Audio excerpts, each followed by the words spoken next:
अवसर कसा निघून जातो.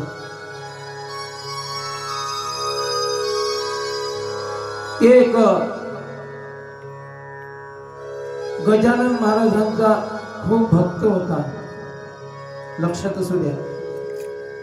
आणि तो गजानन महाराजाचं एवढं चिंतन करायचा का सतत त्यांच्या चिंतनामध्ये, त्याच्या मनामध्ये गजानन महाराजाचं स्वरूप असायचं. एक दिवस झोपी गेला आणि झोपी गेल्यानंतर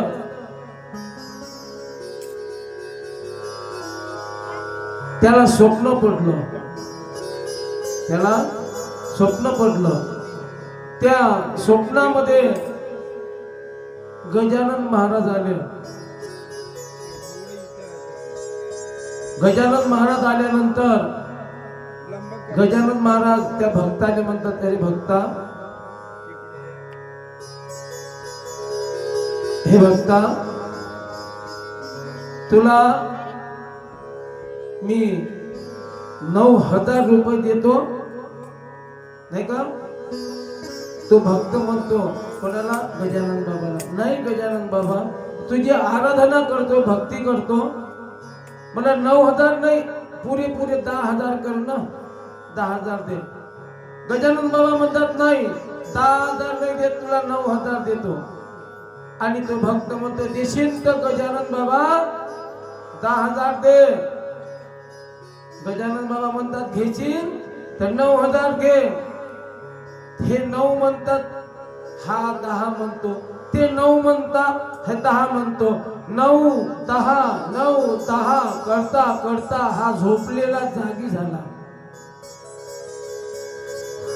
झोपलेला जागी झाल्यानंतर याने काही गजानन बाबा दिसे नाही,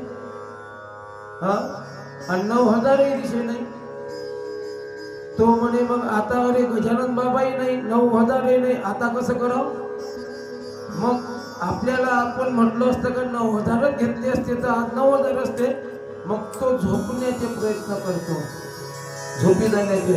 या कडावून त्या कडावून या कडावर जेव्हा झोपी करण्याचे प्रयत्न करतो, तर त्यावेळेस त्याची पत्नी उठते आणि म्हणते त्याला, अहो स्वामी, काय करताय तुम्ही इकडच्या तिकडे.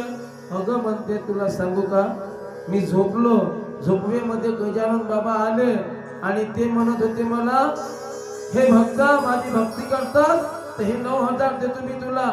मी म्हटलं, म्हणे नाही देवा, 10,000 देशील तर दे, नाही तर तेही नाही. असं करता मला जाग आली. जागेमध्ये मी बघून राहिलो तर गजानन महाराजही नाही आणि 9,000 नाही. मग आता मी झोपण्याचे प्रयत्न करत आहोत. मग मी झोपेल आणि मग नंतर गजानन बाबा येतील, मला म्हणतील का हे 9,000 घे.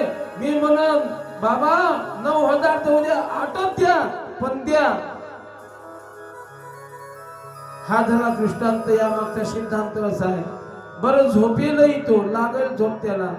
झोपल्यानंतर त्याला स्वप्न दिसेल. कशावरून दिसेलही स्वप्न.